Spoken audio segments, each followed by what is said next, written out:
Okay, well, we're at 6 o'clock. So I will call to order this meeting of the Conejo Open Space Conservation Agency on May 12th, 2021. And will you join me with the salute to the flag? We have the flag. There we go. I pledge allegiance to the flag To the flag, United States of America, and to the republic for which it stands, one nation, under God, indivisible, with liberty and justice for all. Okay. Reasonably synchronized. May we have the roll call, please? Vice Chair Bill De La Peña. Present. Director Huffer.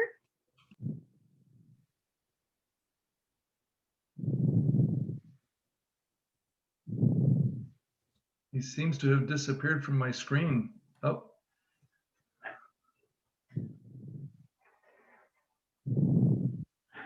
I'll come back to him. Director Jones. Here. Director Nichols. yes. Chair Skay. Here. And we have Director Huffer. I'm sure he will rejoin. It appears he maybe lost connection. Okay. We'll give it half a minute.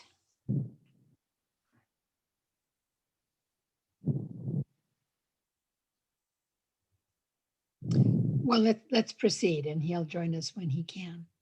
I don't think we have any presentations and announcements, do we, Mr. Stark? I have one. Okay. I wanted to share with the board that today is our recording secretary, Lori Gore's birthday. And Happy birthday, Lori. and Thank perhaps you. and perhaps not entirely by choice, she is spending it with us at our COSCA meeting. Top choice. Honestly though, Lori is kind of like the postal service because she always delivers. Yeah. Even rain, sleet, snow, or even better alternative birthday plans. None of that can keep her from her appointed rounds. Lori is loaned to COSCA by the city of Thousand Oaks for these meetings, and she's a great representative of the city's commitment to public service. So I hope you will all join me in appreciating her on her special day. Oh my God. Hey, Here, happy here. birthday, Thank Lori. you, Brian. Happy birthday, Lori. Thank you so In much. your honor, we'll try to keep this a short meeting. Wow. Oh. Yeah. Okay. And I see Director Huffer has joined us. Let the record reflect that. Public comments, we have one from Elaine Hagan. Is Elaine able to join in? Yes, I'll promote her to a panelist if you'll just stand by. And we should be able to hear Elaine now. Okay, hi, yes, I'm here. Do you hear me? Yes, go ahead, Elaine. Okay, thank you. Yes, Elaine Hagan, representing the Conejo Open Space Foundation. I wanted to let you know that even though Trails Education Days was canceled again this spring, the foundation didn't want to let it pass without doing something. So we worked with Animal Actors of Hollywood to create a video of the Native Animals workshop that they present every year. And we were really fortunate. David Granis, who's the associate professor and director of the film and television program at CLU, happened to be on sabbatical this semester. So he volunteered to make the video for us. And he did an incredibly wonderful professional job, as you might expect. And we truly are appreciative and grateful for his efforts. The video is in distribution at CVUSD now, along with the Nature Hike video that we produced last year. So the fourth graders will have an opportunity, even though they missed their field trips, they'll get a taste of what they would have experienced through these two video presentations. Also, for future years, both videos will be useful for any students who might miss their field trips.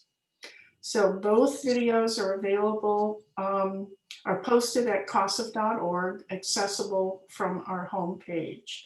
And I hope you'll take a look. They're kind of fun. That's Great. wonderful. I'm gonna Thank you. share the website address. Oops. Well, I guess I can't pull that slide up at this moment. But yes, COSCA.org is the place to go. It's fantastic. And thank you, very innovative. Thank you to the foundation and to the professor for his services. Thank you, both of you, all of you. Yes, thank you, Elaine. We have one public comment card from Mark Litchak. And Mr. Litchak wanted us to know that he is dissatisfied with the decision at the last meeting not to convene a new Wildwood committee. So we take his comment and that will be filed. Let's go to action items. We have the 2021 Caney Open Space Trails Action Committee appointments. Anna. I believe we Chair have Stay, consent before, calendar items, Oh, I Yes. do the apologize. minutes approvals. You're absolutely right. Item 5, we have the approval of the minutes of February 10th and March 10th. And I moved approval of the minutes. This is Claudia. I'll second the motion, Ed. Madam Chair, I just had one item that I think might need a correction on one of the minutes, if I could. Yes, please. This is on page 4 of our packet, the first page of the February 10th video conference minutes. On the very last page, excuse me, on the very last paragraph on that page, the second sentence says the second bridge and Hill Canyon. I think that should be second bridge in Hill Canyon. Okay. That will be corrected and I assume the makers of the motion accepts that correction. Yes. I'll accept the correction. Okay. Oh, All right. May we have the roll call vote, please? Vice Chair Bill De La Pena, yes. Director Huffer, Yes. Director Jones, Aye. Director Nichols, Yes. Chair Skay. Yes. Now we'll go to action items. Anna, will you fill us in on the Trails Advisory Committee appointments? Thank you, Chair Skay, and good evening, members of the board. I have a brief PowerPoint, and for this year's COSTAC recruitment, there were 3 scheduled vacancies to fill. Brian, if you could, there we go. The recruitment period was initiated on March 9th when the City Clerk's Department posted the customary vacancy notice and issued a press release to announce the recruitment for vacancies. Recruitment information was also posted on City and COSCA social media platforms, published in the city's City Scene newsletter, and shared via email with existing COSTAC members, the Conejo Open Space Foundation, and COSCA's Trail Watch and Adopt a Trail program participants. Outreach to Adelante Comunidad Conejo, We Belong 805, Thrive Conejo, Conejo Unidos, Resistance 805, and the local Chumash community also occurred via the City Clerk's Department. Staff received 9 applications during the 30-day recruitment period. 1 application was from an incumbent COSTAC member, 1 was from an incumbent alternate, and 7 were from new applicants. Once all applicants were interviewed by the interview committee, the results were forwarded to the nomination subcommittee for determination of nominees. For members, the subcommittee recommends Carl Kolvenbach, Tom Becker, and David Filgus. Carl is a mountain biker and is currently coordinating box restocking efforts for COSCA's Bike Bell program. He also has a strong interest in helping new visitors to open space learn about trail courtesy and etiquette. Tom is a mountain biker and is currently participating in COSCA's Trail Watch program. He's also participating in the Bike Bell program, and he's interested in educating open space visitors about trail courtesy and etiquette. David is an avid trail runner who frequents our open space regularly. He is interested in increasing awareness about open space, sharing the benefits of it with others, and giving back to the community. The subcommittee recommends the following applicants for appointment as alternates: Doug Baker, Susan Baucus, Chris Layton, and Trevor Pereira. Doug is a hiker who is interested in sharing the benefits of open space with others and giving back to the community. Susan is a hiker and currently participates in Trail Watch and Trails Education Days. Chris is a mountain biker who enjoys interacting with people and is interested in participating in the Trails Ambassador program to promote awareness of trail courtesy and etiquette. And Trevor is a hiker who is interested in increasing awareness about open space and is currently providing assistance with social media for the annual Conejo Open Space Challenge. And with that, staff recommends that the Board of Directors approve the COSTAC members and alternates as recommended by the nomination subcommittee. Thank you, and I'm available for questions.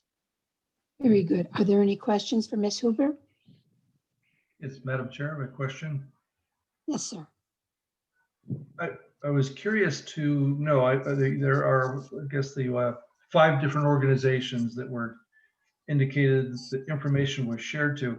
Was that because they requested information, or was that a group that was selected to distribute it to? Those groups were selected by the city clerk's department for targeted outreach. And is there any, I guess I'd say rationale, just in a positive sense, was there some reason why that group as opposed to other groups? There were several groups. If you'd like, I can name them again. Well, it just seems like it was I was looking at this and, I don't really see anything connected to open space or, trails or things like that. So I was just curious, how did that group get selected for notification? Let's see, half a dozen or so groups that the city clerk's office performed outreach to are the same groups that they also reach out to for other city related things, and the city clerk's office is doing that in relation to the city's interest in promoting diversity, equity, and inclusion. Okay, so this isn't a specific list that was selected for this purpose, but it's a standard list that the city uses for distributing information then? That the clerk's office uses, correct. Okay, all right, thank you. And then one other question, just as observation, I noticed that of the listed members and their interest, only Trudy Wolf has some interest in an equestrian related activity. Is that a trend that we're not getting interest from the equestrian community? Or is there just not that many of them out there, or is that just happenstance? I have heard anecdotally that their numbers perhaps are shrinking a little bit. We have active equestrians that currently participate in Trail Watch and Adopt a Trail, which is why an email was sent specifically to those groups to alert them of the open recruitment period in hopes that the equestrians that are currently participating would share the information with other people who ride horses. Okay, so maybe it's a certainly hikers and mountain bikers are accessing our, coming across our information, and I would think that equestrians who are aware of open space would be able to access the same information. Mm-hmm. Well, that's where I would expect, aside from this list that you pointed out for the city's outreach, I would expect that there would be some outreach, on that behalf to hiker groups, to naturalist groups, to biker groups, to equestrian groups, and it just seemed like it was a rather unusual list to try to recruit those types of interest groups. So maybe that's something we can look into in the future. Well, typically our outreach, we have extensive following these days on our social media, and that includes Instagram and Facebook. And in addition to sending out the information to volunteers who are currently active in our programs, we have not done targeted outreach to specifically to hiking groups or specifically to mountain biking groups, because the pool of applicants that we've been receiving seems to be pretty satisfactory. In fact, the selection this year was quite competitive. Okay, thank you very much. No further questions, Madam Chair. Okay, do we have a motion? I have my hand up, Oh, yes, go ahead, Director Bill De La Pena. I'd like to follow up on what Director Nichols mentioned. There were 7 new applicants, and were there any other equestrians in this pool of applicants? No, there were not. There were not. Okay. No, and then I do realize that this list of outreach includes communities that contact the city on a regular basis, or groups that contact the city on a regular basis, and it would be part, I would imagine, that of the city's new goal for diversity and inclusion. Did any of the applicants come from the groups with whom we did outreach? We did not ask during the interviews where they heard of the solicitation, so we don't have data in that regard.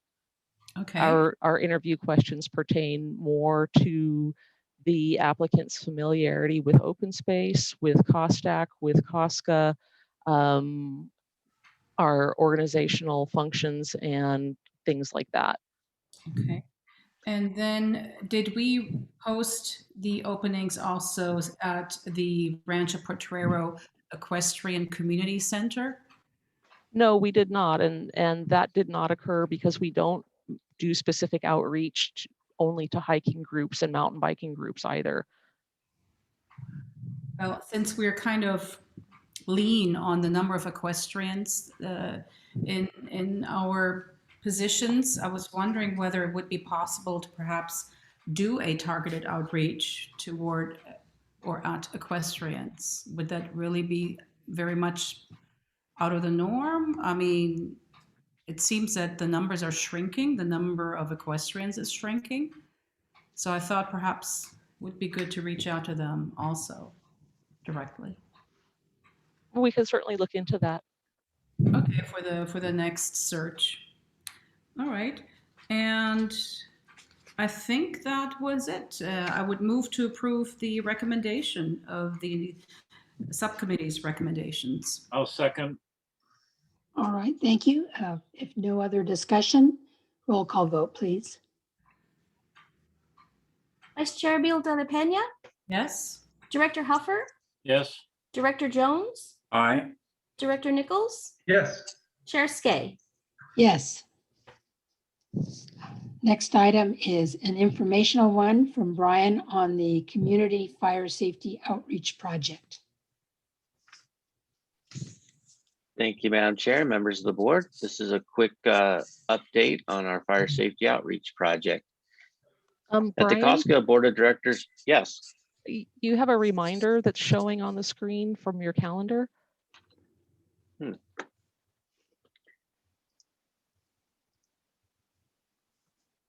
it go away? Yes. Okay. All right. Well, thank you very much. At the COSCA Board of Directors meeting on October 20th of 2020, the board authorized execution of a contract with the Ventura Regional Fire Safe Council to produce educational content and fire safety services for our community. Funding for the program was appropriated from the Woolsey Fire Recovery Fund.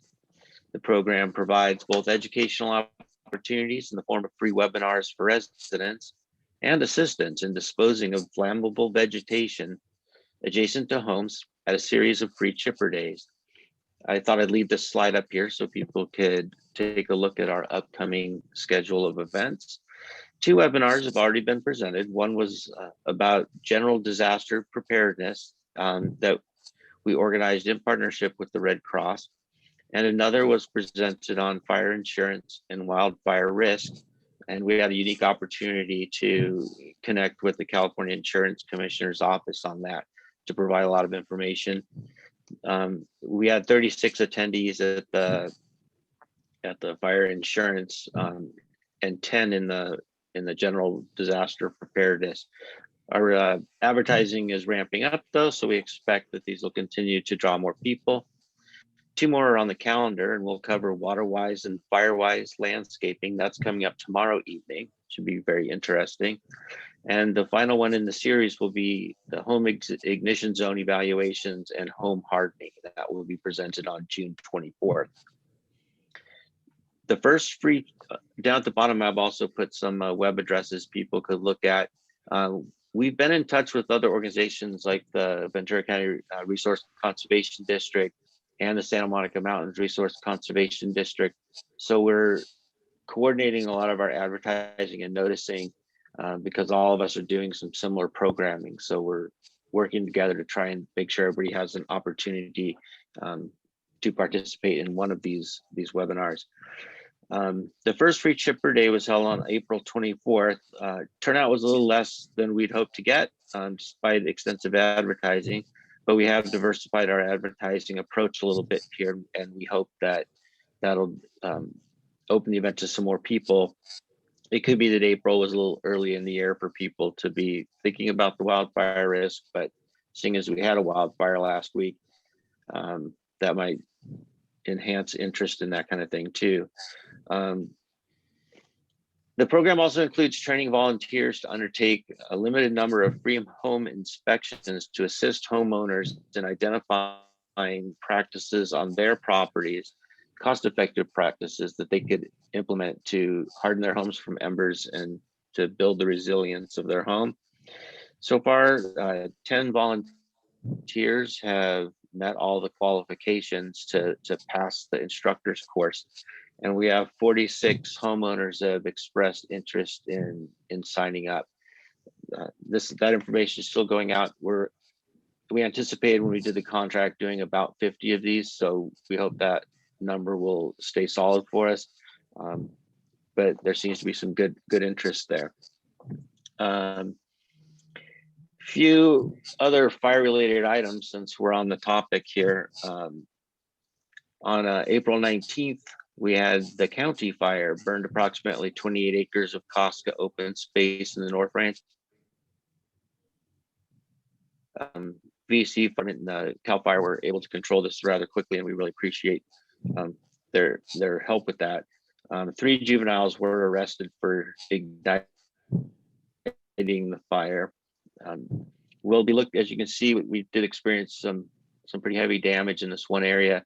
We do anticipate having some enhanced erosion control responsibilities in the coming rainy season, as well as some weed removal and effort to try to make sure that when this area starts recovering, that we're able to retain the native plant life that was there before.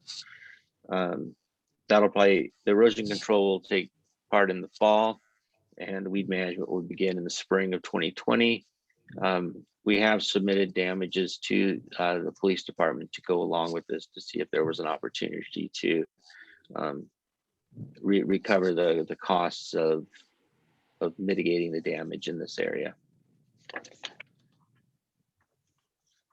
Oops. Also really excited that COSCA received unanimous support at the Santa Monica Mountains Conservancy Board meeting this week for a grant to remove arundo and fan palms from a portion of Arroyo Conejo Creek. The grant amount is $125,000, and staff will be coming back to this board for matching funds at our September meeting. The work out there in Arroyo meets a number of goals for COSCA. Not only will it improve our habitat as we remove invasive species, but it does reduce fire risks. Oftentimes riparian areas can slow down the spread of fires because of the high moisture levels in the plants. But arundo and the palms really allow fire to travel right through riparian areas, and removing these species will really be helpful in that area. Palms, of course, have very easily ignited fronds that are little sails, and they are carried very long distances and they have the density to transmit fire and present a threat to homes. So we're anticipating that the project could ultimately result in the removal of about 2 acres of arundo and we can get all the palms in about a half mile of the creek. The project is ultimately scalable though, and we are discussing grant opportunities with other organizations too, to see if we can kind of keep the ball rolling once we get these projects started. So that's what we have. I'm available for any questions related to our fire safety program or other fire related issues here. Questions for Mr. Stark? Yes, Director Huffer. Yeah, Brian, I'm just curious, could you briefly describe what kind of training those 10 volunteers have gone through to qualify them to be able to assist homeowners or to instruct homeowners on how to protect their property? So the Fire Safe Council worked with a professional fire safety instruction company, and they have a curriculum for how to approach identifying features of homes and landscaping that might present fire risk. I don't know that there's like an official accreditation for it, but there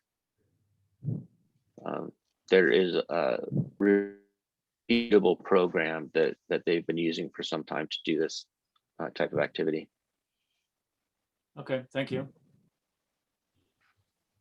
Any other questions of Mr. Stark? Thank you, Brian. Claudia has a Oh, we have question. Claudia. Didn't see the hand. Go ahead, Director Beldella. Thank you. My question is for Brian about the cost that you submitted to the police department. What was the amount of that cost? It was approximately $20,000. Okay. What it's anticipated to cover is erosion control, primarily, when the firefighting happens and bulldozers run across COSCA property, we'll need to repair the dozer scar. We did lose some signage in there and a small footbridge. Fires, don't immediately remind people of like landslides and stuff, but actually debris moves around during fire events, and so the trails get covered and debris falls on them. So there's costs for doing some trail recovery and repair. We felt it was a fair amount to cover the immediate needs here. All right, thank you. Director And Nichols, did you have a question? I'm sorry, just to dovetail on what Mr. Stark was talking about, the amount that was submitted to the police is going to be part of the package that is presented to the district attorney for their case, and that will alert the district attorney that we as the victim property owners are seeking victim restitution in the matter. And that's how we are hopeful to recover those funds. Sorry for interrupting. No, thank you, Felicia. Thank you. Director Nichols. Yes, thank you, Madam Chair. I had a question regarding the chipper days. And I know you had a series of those, and perhaps I think you said you had one that passed in April, Brian. Are those targeted like certain neighborhoods which maybe lend themselves more towards that type of need? Because, obviously throughout the city, we have certain neighborhoods that really have virtually nothing to do in their own backyard, and it's only in the open space that maybe needs some attention, or perhaps even limited there because of field modification zones. But it seems like that maybe should just be a targeted approach based on the type of land or the type of neighborhood, or whether it be adjacent to open space. So I'm wondering how that approach is being addressed to the homeowners themselves. Well, we started out with sort of a broader net on here because the area that's actually considered a high fire hazard severity zone around the city actually incorporates much of the city. So we kind of took a broad brush approach there. We have met with the Fire Safe Council and have, these are very well attended and in other parts of the county. But we have discussed potential ways of targeting some of these things or bringing an event right to a neighborhood. It's a little bit hard to do just because of the traffic they generate and the noise. They got a chipper running all day. So, we focused on having these at static sites that could accommodate the traffic because we still have 3 more to head out, we anticipate, if we need to modify how these are organized to see about driving up interest. I think part of it was just, we did pretty extensive advertising, but we hope to get more of that out. I think in the case of our program, there's so many people in the community that if they're interested in building resilience of their home and they're in that high fire hazard severity zone, we want to make sure that they have access to an event like this. Okay, all right, thank you. Okay, any other questions, Mr. Stark? If not, why don't we go on to item B, the bridge update. All right, well, I don't have a slide for that one, so we'll come back live. We just wanted to give you a brief update on where we are with the Second Hill Canyon Bridge, because a few things have changed as we've been going forward. The bridge project is making steady progress, but the completion schedule has slipped from the kind of the spring of 2022 back into the winter of 2022. I have a few updates on the current activities and sort of an explanation of our delays. The City of Public Works Department is working on some minor modifications of the design to comply with some updated seismic standards. This is not impacting the schedule, however, it's just something that needs to be done because as standards change, we need to adapt to them. It'll just be a stronger bridge. The city's proposed capital improvements budget for the coming next 2 fiscal years does include funding for the project. So there were some prior funding gaps that had been identified, and those have been filled since that time. COSCA has retained Rincon consultants to update our mitigated negative declaration, our CEQA document, and to perform an updated biological assessment of the project area and a larger buffer area. These 2 needs were being done to address items requested by the California Department of Fish and Wildlife in their comments on the first mitigated negative declaration. Since it appeared at that time that that the Department of Fish and Wildlife wanted to see more work in the CEQA document before approving the permit, we decided just to bring in the consulting firm to bolster our case and help us develop the mitigation needs. So once we complete these steps, then we're pretty confident that the Department of Fish and Wildlife will release the project permit. The initial draft of the updated mitigated negative declaration is anticipated to be received at COSCA on May 19th. And field work is now complete on the updated biological assessment, and the report is in production. So the field work and the hard stuff's been done. Now we're writing reports. The biological assessment is really what drove the project schedule delays in this case, because certain surveys need to be completed in certain months of the year to meet the survey protocols. So there wasn't any way to work faster because we just couldn't meet those deadlines. I'll give you a quick schedule where we think things are coming. We'll get the draft of the CEQA document this month. We expect that it could be finalized and open for public review in June and finalized in July. Either August or September, probably we'll take the CEQA document to the Planning Commission for approval, and that will be followed by the issuance of the notice of determination. The project lead is the City of Thousand Oaks Public Works Department, so that's why the projects and the CEQA documents are running through the city. Once CEQA is complete, we anticipate getting the finalized permit. So we'll have the permitting done probably by September, October, but the bidding process and the contracting process for the Department of Public Works is about a 3-month project. And that would send project construction beginning into January 2022. And a month later, we'd be entering the bird nesting season. And the bird nesting season is where our project would have the highest potential for environmental impacts, and would also come at greater cost, as there would have to be a full-time monitoring on that area. Scheduling the construction to start in September, October of 22 provides more time to get the project completed outside of the highest impact season and at the most economical cost. I will take any questions you have on that at this point. Okay. Yes, Director Nichols. Yes, thank you, Madam Chair. I appreciate the update, and I appreciate all the environmental review, which is certainly necessary and appropriate for this type of a project. My concern, however, is the last time we were updated, we were informed that it was being delayed to the spring of 2022 for capital improvement funding delays and other reasons.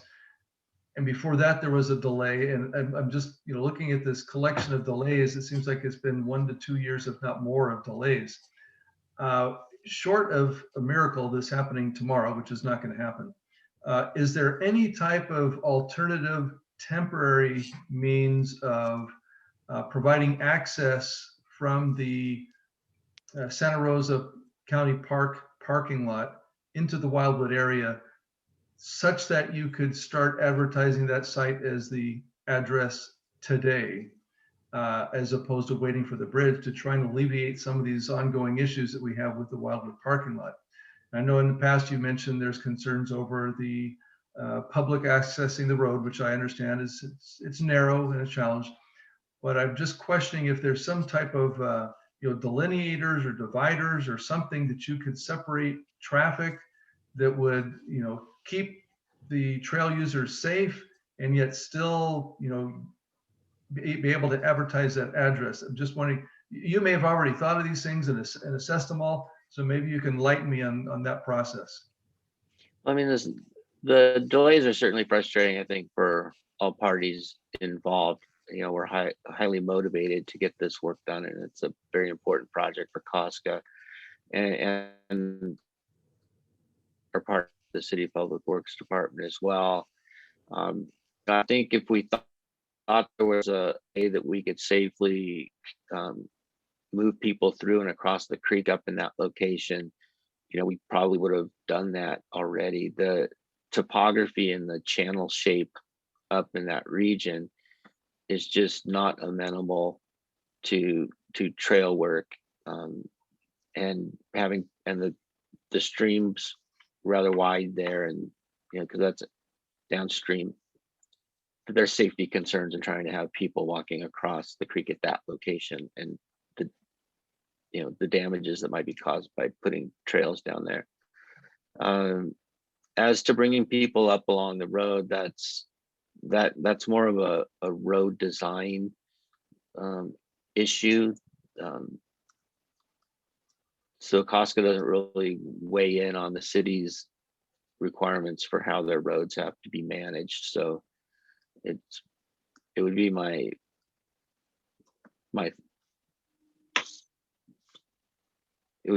opinion that they had made some calculation as to whether that was appropriate and made that call on their own.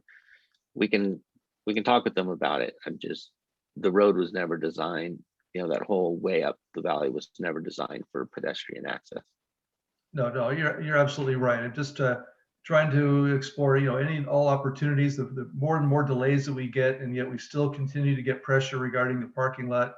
Just trying to find if there's any type of temporary solution that maybe hasn't been explored yet. And I know you folks have done a yeoman's job to try and do that, but just trying to find some hope to solve the immediate issue in hopes of a permanent solution. So appreciate your time with that. I appreciate Board that, member, Doug. hey, Brian, if I may, Board Member Nichols, part of the challenge with the road, of course, is it is not built to public road standards. So, to open that up creates certainly some potential liability. The other thing is that road does get some pretty significant use from heavy vehicles because we deliver fog, fats, oils, and grease to our treatment plant there to generate some energy. So it is a bit of a challenge. We share your concerns. As Brian's mentioned, we're equally frustrated, if that's the right word, with respect to some of the delays that have been occurring. But we continue to work diligently, and we would be very pleased to have this move along much more timely than it has. Thank you. Excuse me, may I ask a question? Yes, Director Jones. Were you speaking of the Hill Canyon Road from Santa Rosa Road that goes to the treatment plant? Correct. Well, do you mean to say that we can never use that as an entrance to the Wildwood Regional Park? What I'm saying is that road is not built for public standard. So it is not a road that is designed by its very nature for public, access. Well, when we speak of an alternative site for people to come to access the park, were you speaking of up in Rancho Caneo area near our? I think I could clarify this. The public road that people will use is the same road they're using today that comes up off of Santa Rosa Road. And the public part of that terminates at the current parking lot for the Hill Canyon trailhead. So that part of the road is all settled. We've got people up to Santa Rosa Valley Park and our parking lot to handle people as far as they get their car. The issue with the road beyond the public part is that it's developed exclusively for bringing in supplies and removing waste from the wastewater treatment plant. And it has a very high traffic load on that. So we would never be able to put, public cars on that road. Well, I've been to that parking lot for a couple different functions we held there. People could drive to that parking lot and then walk from there, couldn't they? Well, that's the ultimate plan, but they can't walk up the road is what we're saying. We can't accommodate pedestrians along the road. So the plan is to route them over the bridge we have now to come up the other side of the creek and then come back over. At that point, there would be a single crossing of the trail that could be well marked and in a safe location. Well, is that the goal? I mean, do we need another bridge for that? Yes. And the bridge is over the creek? In other words, we go one way over the creek, walk up the side, and then we go over a bridge to get on the other side? Is that it? That is it. And where is that second bridge in progress? Are we building it right now? Or? No, that's the update I just provided, that we're right now working on environmental permitting and we're still in that stage of environmental. Okay. Well, yeah. I mean, do we ever contemplate finishing anything? Yes. When? September 22.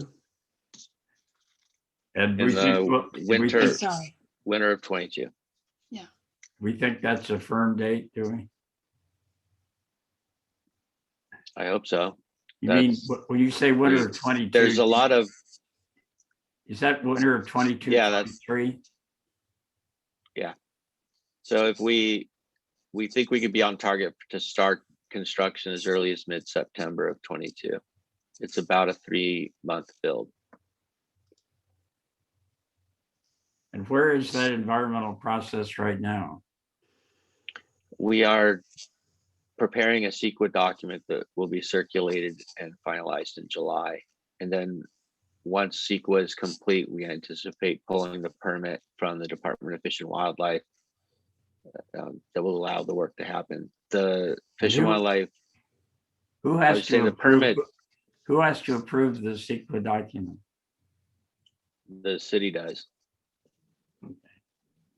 I know some people that are on the city council. Maybe we could speed that up a little. somehow. Well, I mean, the document will be ready and it'll be circulated and finalized in July. So we're already kind of close to that. I don't anticipate being able to get on the agenda with a completed document before then. Well, I mean,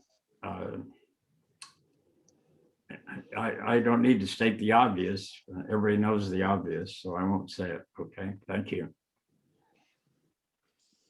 Other comments or questions of Mr. Stark? Hearing none. Thank you, Brian. Let's go on to the volunteer core activity. Ms. Huber. Chair Skay, I have a brief PowerPoint. With regard to the Trail Watch and Trail Adoption programs, volunteers logged the following hours from February through April of this year. Trail Watch had 184 reports and 318 hours donated, and Adopt a Trail had 61 reports and 165 hours donated.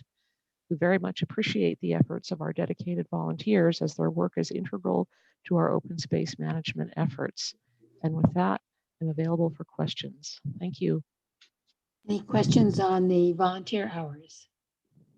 That is very impressive, especially with pandemic limiting a lot of volunteer work. Yes, it is. And what's interesting is for this particular period, which is February through April, in 2019 and 2020, the volunteer hours and number of reports filed for Trail Watch were fairly consistent with each other, but this year they're both about 50% higher. Wow. And for Adopt a Trail, there was an approximately 20% drop in the hours for this period between 2019 and 2020. So the pandemic did have an effect on that particular program. But currently things are on the upswing again for Adopt a Trail. That's great. If there are no questions, Mr. Kuba. Good evening, everyone. I do have a PowerPoint. Oh, it's up already. Cool. So we have a ranger report. First off, I'm just going to talk about weed abatement. We're on schedule this year. We're approximately 50% done. The parcels are scheduled because there's a lot of things that have to happen. We go through and we flag the milkweed so people know, the cutters know where milkweed is, so we avoid cutting milkweed for, of course, the butterflies. And we also do bird surveys because we are in the bird nesting season. And so we have to schedule our bird people in line with the upcoming cutting. So we're feeling pretty good about it. It is a light season. We do have a new contractor that's doing it. So it's good that they have a light season, and we're reminding them every day that next year will hopefully be a lot more work. Okay, next slide. We did the dust suppressant application at Wildwood Park, and that aerial, interestingly enough, was taken previous year during the application, so you get an idea of what it looks like after the application. Then it sits for 24 hours. We also did the road from the parking lot to the Mesa gate this year, and we're really happy with the product, and it's worked pretty well in the past. So next slide. So the fire this past week was a little exciting. It was good for us. The wind was blowing pretty well, but the reason it was good for us, it was a good chance to practice and work on communication, getting information up our chain of command and from the Rangers, what was going on. I was able to communicate with Brian and with Jim about the status pretty quickly. The fire was a couple hours, so things moved rather quickly, but the Rangers had eyes on it pretty quickly, and they were able to get some nice pictures. Their photography has actually improved dramatically. Next. Yeah. I don't know how things get into open space, but ironing boards and stuff, we cleaned up a couple big handfuls of stuff and put it in the truck. So why do you look so stoic there, Brian? I don't know. Oh, Okay, the Anna big and I were topic for the trying to do evening American. is, Yeah, it was American our Gothic. attempt at American Gothic. oh, okay. I missed the vibe. Yeah. We need a farmhouse. Yeah. Well, that picture is going to be one of my favorites forever.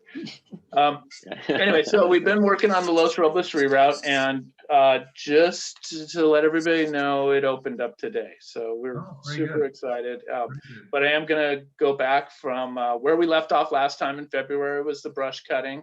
It was pretty cool. You see the Rangers in jackets there, and they got all cut, the trail, the brushing cut. So that's what the full cut would look like.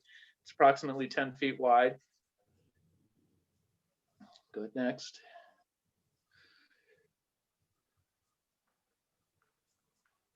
And that's a reverse of that previous photo. So if that's, then we start doing the dirt work, and the Rangers cut the inslope. This is a full bench cut, meaning that we go all the way into the hillside about 6 feet. So we've got a very solid bed for the trail to sit on.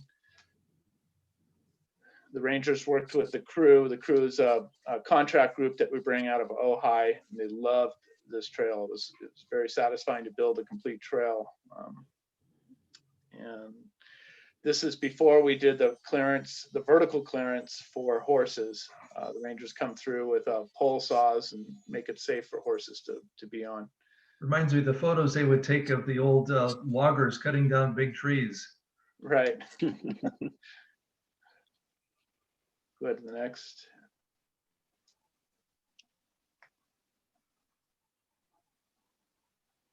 Okay, this next sequence is a little bit interesting because they were all taken from virtually the same spot. And this is, you can see the large root ball being removed. This is the trail bed being built in that same location.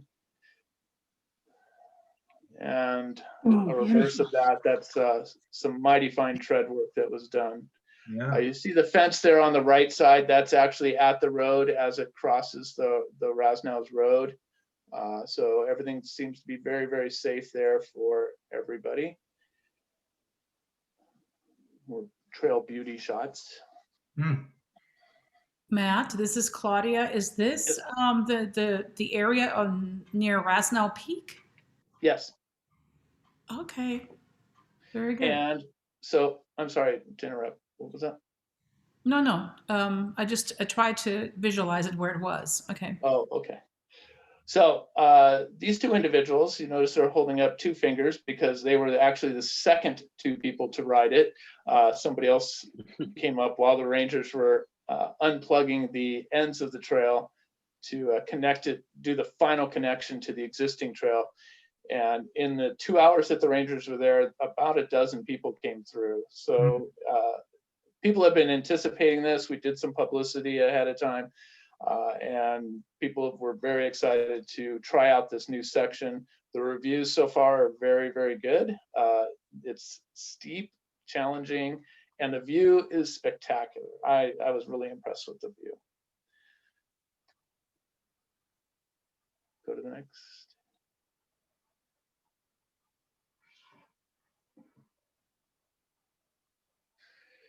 And there they all are, Rangers working trail. I had a talk with them about how rare it is to do a real trail. I only got to do 2 or 3 when I was a Ranger, and this is actually the first one we've done in years, so it felt really good. Go ahead to the next one.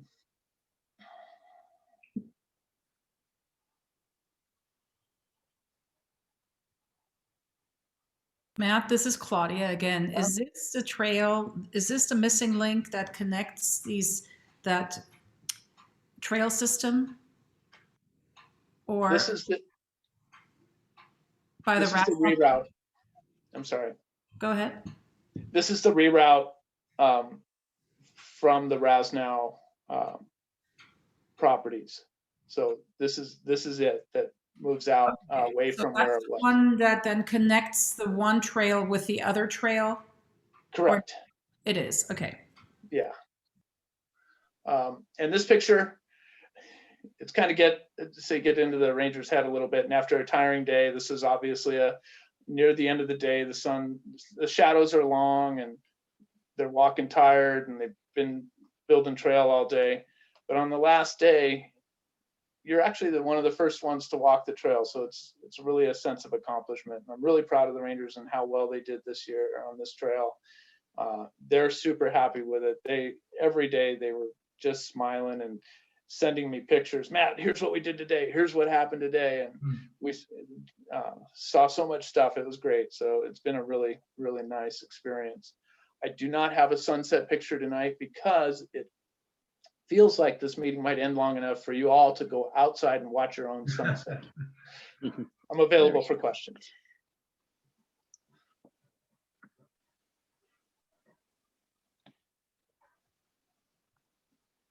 Rory, you're on mute. You are muted. I'll go ahead and jump in. I'm just curious, Matt, do we have any idea when we might be able to resume trail days? We're shooting for October. We are in the planning stages for October. We think it'll be the third Saturday like we historically have done. We're probably going to do the trail behind your head off to your left on the Santa Rosa Trail up that hill. And we'll be doing, and we'll be doing the wonderful lunch down in the inner parking lot. Thank you. Very good. That was a fantastic report, Matt. And on behalf of all of us, please give all those rangers and trail workers a big pat on the back. It's fantastic. Thank you. Any other questions of Mr. Kuba? Okay, if not, we have COSCA updates from our CRPD General Manager and City Manager. Jim, do you want to go ahead? Sure. I don't have a after Matt's report, don't have anything really more to add, very COSCA specific, but I did want to take this opportunity to also mention, like Brian did, the grant that COSCA received just a couple days ago. I wanted to also thank the Deputy Executive Officer of the Santa Monica Mountains Conservancy and all of her tons of work to get all those grants out to all the agencies, and specifically thank Senator Stern and Assemblymember Bloom, because I know that their role in getting those fire resiliency grants out was significant. And just so you know what CRPD is going to be doing, it received a grant, and we'll have basically a water tender, those big water trucks that you'll see at construction sites or something like that. We'll have one of those now available for CRPD, and it'll be put into service in the next few months to support some of our, certainly our fire suppression activities, but also to be available out at the Rancho Potrero community equestrian location. So that's going to be a nice addition to our vehicle fleet. So thank you, Chair Skave, for all your work on that. Mhm. My pleasure. Thank you. Thank you to the legislature and the governor for their munificence. Mr. Rogers, did you have a report? I'm good tonight. Thank you, Chair. Okay, board member comments. Anyone have anything for the good of the order? Yes, Director Heffer. I just wanted to, I don't know if any of them were watching, but I really appreciate the community members who were volunteering for COSTAC. It's really nice to see people who've been involved for a long time getting re-involved and seeing some new names and new faces involved in COSTAC. So that's great.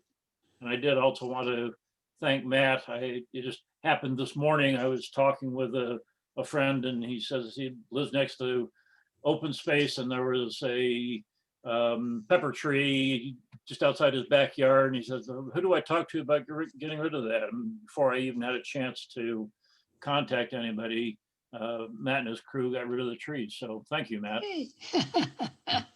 Very good. Any other comments from the board?